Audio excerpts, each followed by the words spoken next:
자, 시행령을 봅니다. 자, 64조. 자, 편지수수의 횟수입니다. 자, 수용자가 보내거나 받는 편지는 법령에 어긋나지만 않는다면 횟수를 제한하지 않습니다. 즉, 횟수는 무제한이다는 거죠. 자, 횟수는 무제한이지만 내용은 검토 대상이 됩니다. 그 점 조심하시고. 그렇지만 자, CF 하시고 접견은요. 접견 횟수 제한이 있죠. 횟수 제한이 있습니다. 그래서 등급별로 차등 적용합니다. 그렇지만 편지는 주거나 받는 것은 횟수 제한이 없지만 내용은 검열 대상이 됩니다. 자, 그리고 자, 횟수 제한이 없지만 법에는 어긋나면 안 됩니다. 법령에 어긋난다는 것은 앞에서 나왔지? 앞에서 형집행법 43조에 나와 있습니다. 거기에 어긋나지만 않는다면 얼마든지 횟수는 제한하지 않겠다는 겁니다. 자, 기출문제 정리하시고. 자, 내용물의 확인입니다. 자, 1항 수용자는 편지를 보내려고 하는 경우에 해당 편지를 어디에 제출합니까? 어떻게 해서 제출합니까? 봉함하여 제출을 하는데 누가 봉합니까? 누가? 밑줄 그어놨잖아. 수용자가 봉합니다. 교도관이 봉하는 게 아니고, 즉 수용자가 편지를 교도관에게 제출하고 교도관이 봉하는 게 아니라 봉하는 것은 직접 이 수용자가 봉합니다. 자, 끊고. 즉 무검열이 원칙이긴 한데 그걸 확인 보장해 주는 것이 65조 1항 본문이라고 할 수가 있어요. 그렇지만 예외적으로 소장은 다음 각 고의 어느 하나에 해당하는 경우로서 법 43조 3항에 따른 금지 물품의 확인을 위해서는 필요한 경우는 편지를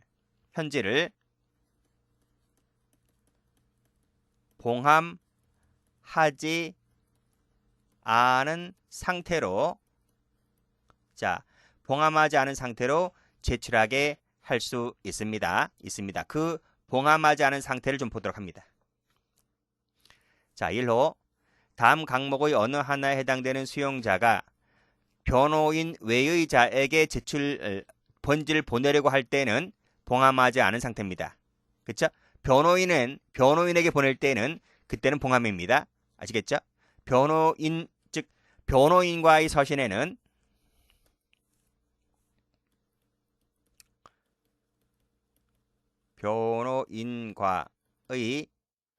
서신에는 절대적으로 보호됩니다. 절대적 보호를 받기 때문에 봉함해서 보내는 거죠. 제출하는 거죠. 그렇지만 변호인 아닌 자의 경우는 봉함하지 않은 상태로 제출하게 할 수 있습니다. 자, 마약류, 조폭, 그리고 중경비시설. 됐어요? 중경비시설 수용자의 경우에는 봉함하지 않은 상태로 제출하게 할 수 있다. 그리고 또 있어요. 자, 같은 시설에 수용 중인 다른 수용자에게 편지를 보내려고 할 때, 그리고 조사 중 징벌 집행 중인 자가 다른 수용자에게 편지를 보내려고 할 때, 자, 이때는 봉함하지 않은 상태로 제출하게 할 수 있다. 자, 됐죠? 자, 그리고 2항 소장은 수용자에게 온 편지에 대하여 금지 물품이 있는지 여부를 개봉해서 확인할 수 있습니다. 이것도 금지 물품입니다. 내용을 읽어본다는 게 아닙니다. 내용 확인이 아니고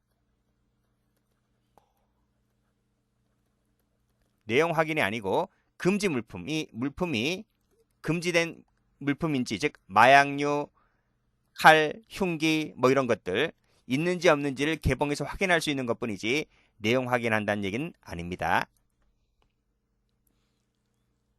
자, 그리고 다시 올라가서 자, 여기서도 할 수 있답니다. 제출하게 한다가 아니라 할 수 있다. 할 수 있다. 재량으로 되어 있습니다.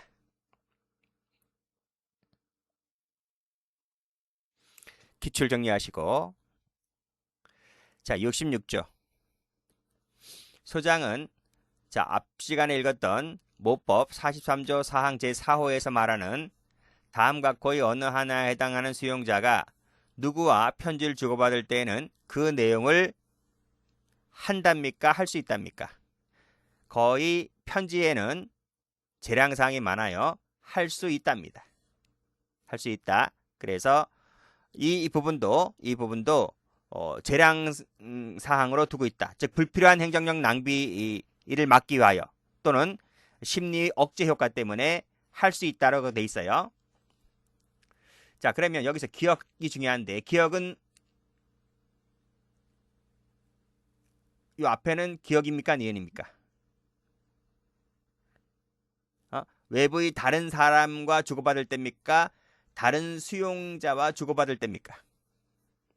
다른 수용자입니다. 자, 1, 2, 3, 4에 해당되는 자가 다른 수용자와 주고받을 때는 검열할 수 있습니다. 자, 다른 수용자라 했습니다. 자, 이건 뭐죠? 이건 뭐를 의미하죠? 이거는 수용자끼리 주고받잖아요. 수용자끼리 주고받는 경우는 그 상당한 의심이 없더라도 대상자가 수용자라는 조건만 맞으면 바로 검열이 가능합니다. 그렇지만 요 수용자와 비교할 것이 요 기억인데 요 외부에 다른 사람 있지? 이 다른 사람은 이 조항이 적용되는 게 아니라 43조 있지? 43조 사항에 3호가 있어. 3호. 43조 사항의 3호에 따라 이 사람은 뭐뭐가 의심할 만한 상당한 이유가 있을 때, 요 상당한 이유가 있을 때에 하나요 검열이 가능하거든요. 검열이 가능한데 수용자는 의심할 만한 상당한 이유가 없더라도 바로 검열 대상에 들어갑니다. 그 점에서 수용자에게 보내는 건지 수용자 아닌 다른 사람에게 보내는지에 따라 검열 방식이 다르다. 그래서 수용자 플러스 수용자끼리 주고받는 경우는 외부인과 주고받는 것보다도 가장 위험한 시나리오이기 때문에, 왜냐하면 둘 다 범죄자들이잖아요. 범죄자들이기 때문에 범죄 연속성, 세력 형성, 시설 교란 등 이런 외부인보다 엄격히 검열 수치가 한 단계 높아진다는 걸 알고 계시면 됩니다. 그래서 여기서는 상당한 이유가 필요 없지만 외부인 같은 경우는 의심할 만한 상당한 이유가 있을 때 한해서 검열이 가능한 것이지만 수용자끼리 주고받는 경우는 그런 조건이 필요가 없이 바로 대상자가 수용자라는 조건만 맞으면 바로 검열이 가능합니다. 그런 점에서 이 외부자와 수용자는 격이 다릅니다. 자, 그러면 어떤 사람인지 마약 조폭, 같은 교정시설, 조사 징벌, 증거 인멸할 우려가 있을 때 이런 자가 다른 수용자끼리 주고받을 때는 바로 검열에 들어간다. 조건만 맞다고 하여 검열에 들어가긴 하지만 이건 재량입니다. 재량이다.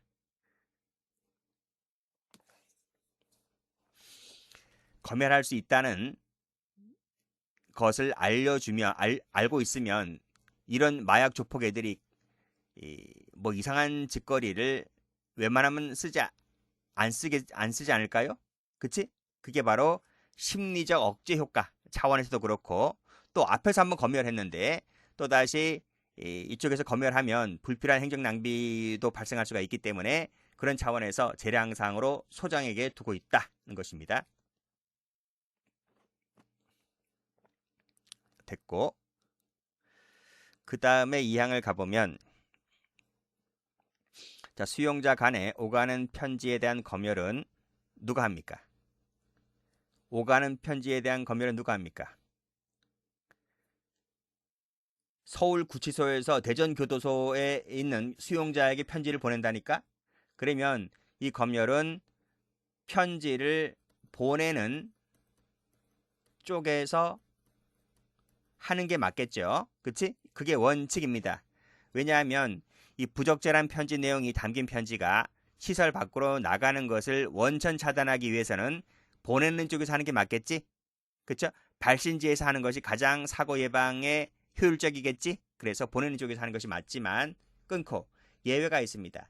필요한 경우라면 편지를 받는 쪽에서도 할 수 있습니다. 이건 어디까지나 예입니다. 여기서 특히 필요하다라고 하는 것은 뭐 여러 가지 예시를 들 수가 있는데 뭐 보낸 쪽에서 놓친 부분이 있거나 아니면 받는 쪽에서 있는 수용자가 뭐 징벌을 받고 있거나 아니면 심리적 불안정 때문에 받지 못할 수도 있잖아요. 그럴 때는 받는 시설에서도 이것이 검열할 수 있는 겁니다. 그래서 원칙과 예외를 나눠서 보시고 4만 갑니다.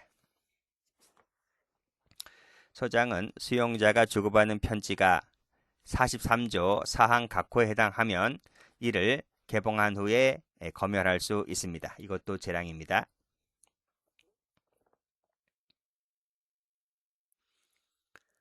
자, 그리고 사항을 가보면 3항에 따라 검열했죠. 검열했다면 그 내용이 43조 5항의 발신 수신 금지 사유에 해당하지가 않는다면 봉함한 후에 발송해야 되고 수용자는 수신 편지는 수용자에게 건네주면 됩니다. 자, 그리고 내용을 검열했다면 그 사실을 해당 수용자에게 지체 없이 알려줘야만 됩니다. 자, 기출문제 많이 나왔습니다. 꼭 정리를 해두시고 자, 그 밑에 관계기관 송부 문서입니다. 소장은 법원, 경찰, 그 밖의 관계기관에서 보내온 문서는 다른 법령에 특별한 규정이 없다면 열람 후에 전달하는 게 맞습니다. 이때는 무조건 열람입니다. 즉 공공기관이 보내는 거 있죠. 법원, 검찰, 경찰에서 보내지? 그러면 무조건 읽어라. 소장은 무조건 읽어라 이겁니다. 왜? 그 문서에는 형기, 재판 일정, 추가 혐의권 이런 교정 관리에 직결되는 핵심 정보가 담겨 있잖아요. 그렇기 때문에 이때는 무조건 열람이 원칙이라는 겁니다. 물론 이제 다른 법령에 특별한 규정이 있으면 그 규정에 따르면 되지만 그런 규정이 없다면 무조건 열람이 원칙이다. 무조건 읽어라 이겁니다.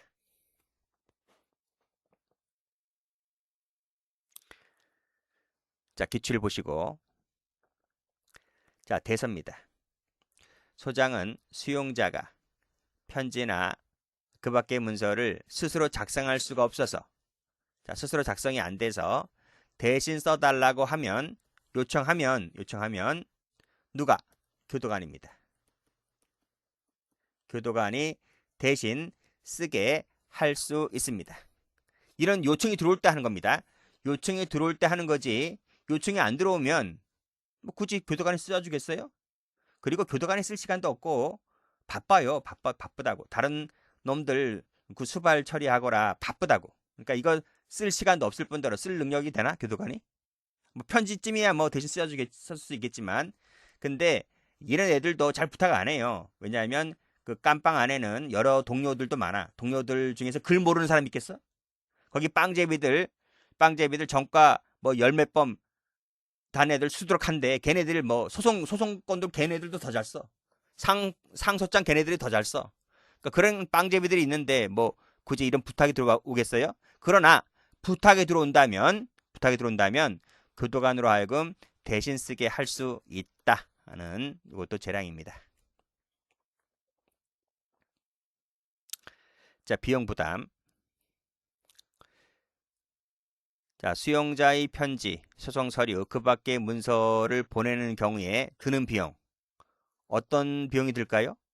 우표값, 우표 사야 되잖아. 편지 봉투 사야 되고.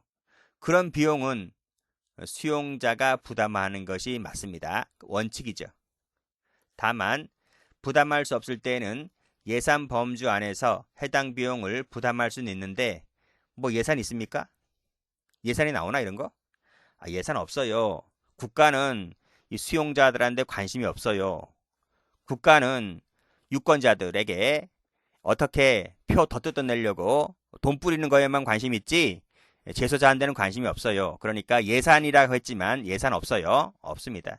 그러니까 말이 좋아 예산이지 그런 거 기대하지 않는 게 좋다. 그러니까 그러면 봐봐요. 교도소 깜빵 안에는 돈 많은 범털도 있지만 돈 없는 개털도 있어요. 빈곤자, 무위탁자, 가족 친지 없는 애들도 있어. 알거지들 있어. 그러니까 그런 사람들은 누군가한테 편지를 보내고 싶어도 뭐 보낼 수 있는 상대방이 없는 경우도 많겠지만 혹시라도 누군가 한 명은 생각나지 않겠습니까? 그럼 그런 사람들에게 편지를 보내기 위하여는 우표값 그게 큰 돈이 아니야. 그건 뭐 얼마 하겠어. 우표값 뭐 1, 200원밖에 더 해요? 그러니까 그런 돈이라도 있어야 되는데 그런 돈이 없다니까. 그러면 국어를 해야 돼. 국어를 누구한테 합니까? 교도관한테 합니까? 쪽팔려서 못해요. 그러면 옆에 있는 동료 재소자한테 달라고 할 수밖에 없는 거지. 그치? 그러니까 걔네들이 한데 국어를 하는 수밖에 없는 것인데 그럼에도 불구하고 그 비용을 부담할 수 없을 때는 예산 범주 안에서 비용을 부담할 수 있다는 조항이 있지만 이거 뭐 말이 그렇고 실질적으로는 뭐 그렇죠? 제가 말씀드린 대로 그대로입니다. 그래서 원칙적으로는 재소자 부담이지만 예외적으로는 예산 범주 안에서 부담할 수 있다는 단서 조항도 있다. 이렇게 정리를 해 두시면 되겠네요.